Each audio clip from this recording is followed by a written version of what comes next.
cette première étape du Tour de Bretagne, la 57e édition. 146 km pour la première fois de l'histoire de l'épreuve, au cœur du pays d'Iroise. Le départ qui a été donné sur les coups de 13 h tout à l'heure de Locmaria Plouzané, avec, vous le constatez, un public très nombreux. Après avoir réalisé la partie fictive, les coureurs n'ont pas accéléré tout de suite. D'habitude, au kilomètre 0, on a la volonté de sortir, mais là, il aura fallu attendre quelques minutes pour voir quelques hommes sortir.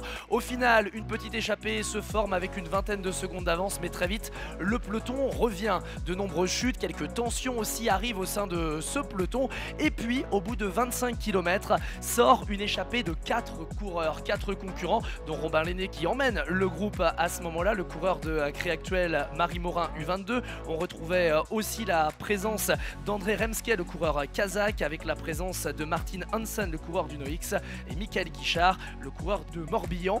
Adris Gwendal Oliveux Automobile.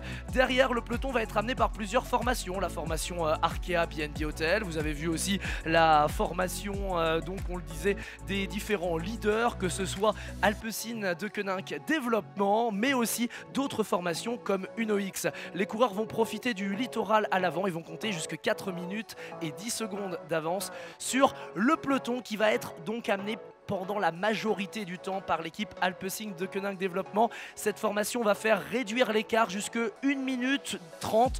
1 minute 30, on va stagner pendant de nombreux kilomètres jusqu'à l'entrée sur le circuit final.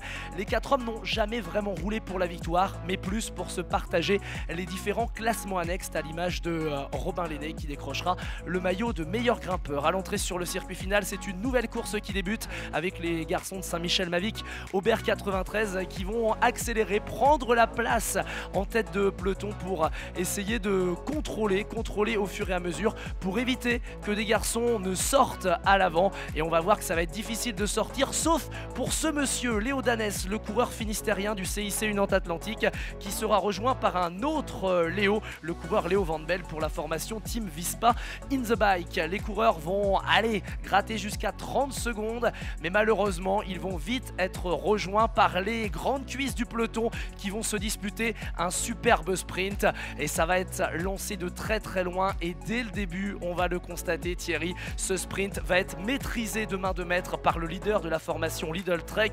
C'est Tim Tottenberg qui s'impose avec l'art et la manière. La deuxième place pour le coureur belge de la Lotto Destiny, on le disait, Liam Van Bielen. À noter notamment la 3e place pour Noah Hobbs. On notera aussi une belle 7e place de Florian Dauphin, le coureur de la formation Arkea BNB Hotel, qui arrive à prendre la 4e place du classement général.